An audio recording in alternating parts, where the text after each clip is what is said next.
Guys, both teams in the East have really contrasting styles. Is there any way at all at this point to prepare for either one, or do you just wait it out? Not really. I mean, we prepare on ourselves right now and what we're doing and the way we're playing. At the same time, we know one of these two teams is gonna come out winner. So we're watching them. Of course, watch the game yesterday and watch them play each other, but can get ready for one or the other. You had a couple years in Phoenix where you got close to the finals and maybe should have gone to the finals. What does it mean to you to finally get into the big stage? It's a great feeling. I think every basketball player in this league got one goal in mind: is get a chance at the championship, and never really got one, never got to the finals, and I'm just happy to be in the finals now. It's just the first step. The next step is to actually win the championship. Was there a year in Phoenix where you thought you were really close, or you thought we got it this year? Yeah, a couple of years.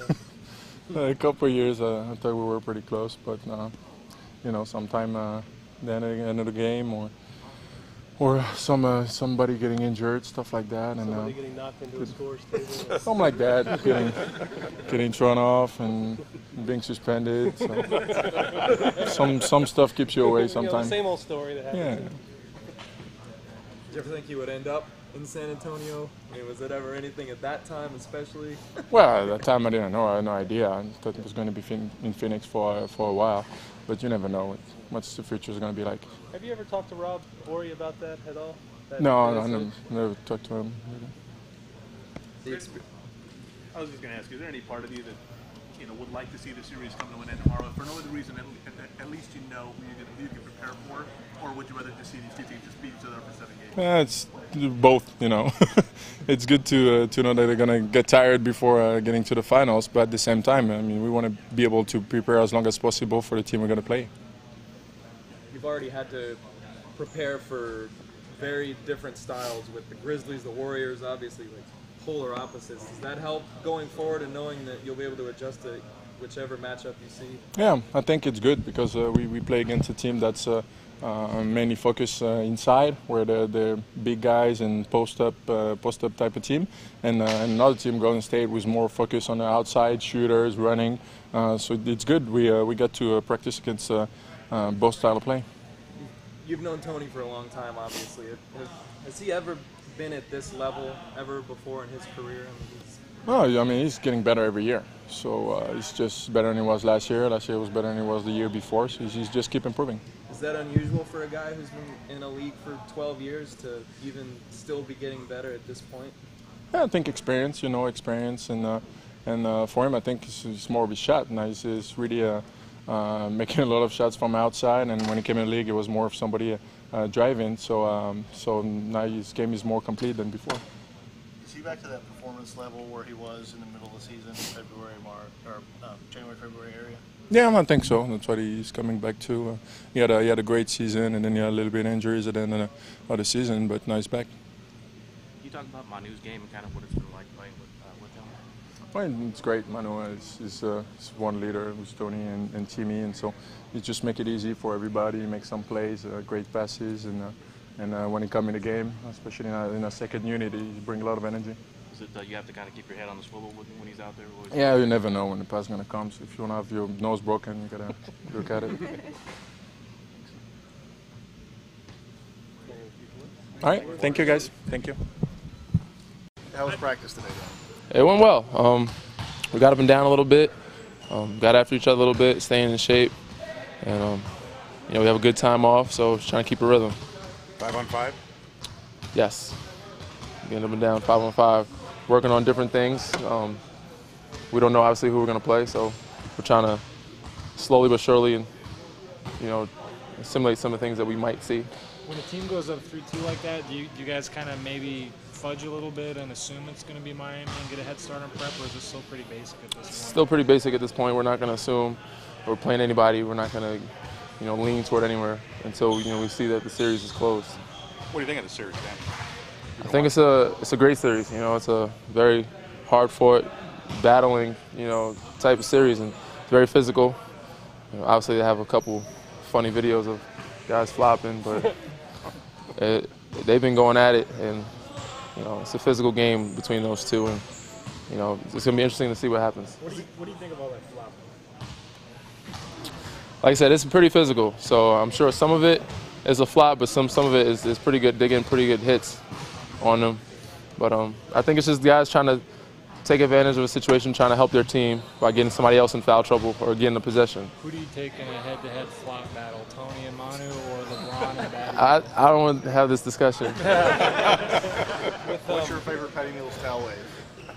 I think the chopper he calls it, or the helicopter or something like that. He has a couple of them. I haven't seen the whole tutorial video, but it's interesting. When you watch those games, the Pacers and the Heat, how much of it do you get yourself caught up in watching as a fellow NBA player, and how much of it is kind of almost in a sense scouting what each team is doing? More so scouting, and somewhat very little as a fan, but just studying the game more so. But like I said, mostly scouting, seeing who can do what, who's good at what, strengths, weaknesses of each team, of each player that I might be guarding. But also just wanting to see a good basketball game and seeing who's making good plays and hopefully add some things to my game. With no games to play and really no specific opponent to prepare for, does it feel almost training campy at this time of year?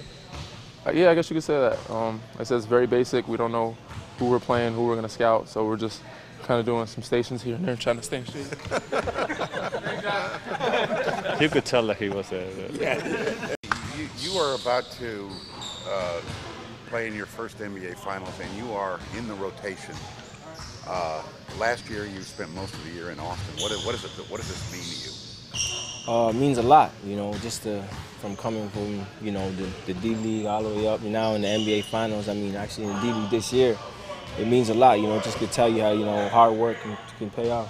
Did you get to play any of those D League Finals games last year, or did they already call you up? I did. I played in one. Yeah. I imagine it's a little different, a little more media. It's a little different. A little different. How many media were around for that game? There was quite a few. I mean, not as much as now, of course, but it was a little bit. It was pretty big. I mean, obviously, not like this. You ain't seen nothing yet, man. There's more on the way. Yeah, you got reinforcements coming. Wait now, on media day. Now, did y'all win? You won the championship, right? Yeah, we did. Now, was there a championship ring? Yes, there was. I got it. I got the championship ring. Yeah. How did that experience kind of prepare you for what's been going on here in Florida? A lot. The experience in the D League helped me out a lot. Just from the coaching staff there, getting used to the system. Obviously, being a point guard, getting the game experience. Rather than sitting here and riding on the bench, it helped me a lot. How cool is this for you? Everybody talks about the Spurs being back here again. This is you're brand new to this whole thing. So what's it been like for you, the whole finals experience? It's been fun. It's been a blast. Obviously, the games, the competitiveness. I'm a competitor, so just to go out there and compete, it's been really fun. You watching? I'm assuming you're watching some of the Eastern Conference Finals. Oh, for sure. I'm watching all the games. When you're watching those games, you talk about the difference between watching it as a fellow NBA player, but also watching it as a guy who is going to be matching up against one of those guys. I'm a fan of basketball. I love to watch the games. It's exciting, and just to think that I'll be playing in the finals soon is even more exciting, and I'm anxious to play. Cory, how important was it to know that you had the organization's support when you were down in Austin to get you here to support you and have you ready to be in this position? It's very important. It gave me confidence. Obviously I have to have confidence in myself to get better and whatnot, but it was very important. How old were you when you started playing basketball? I was maybe 5 years old, very young. Very, very young.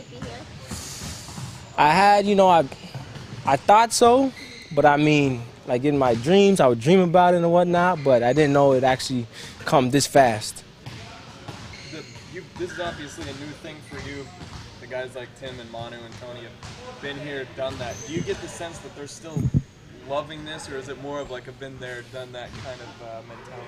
No, they love it. You could tell, just go out there today and practice, tell how hard they practice and stuff. They want it, just as bad, I think. Obviously I wasn't here when they wanted back then, but I mean, I could see that they want it badly. Have the guys who have been there, have they given you any sense of what to expect once that circus kind of starts up? They were just saying be ready, be prepared, and just lock in, be focused, and play hard. That's all you can do.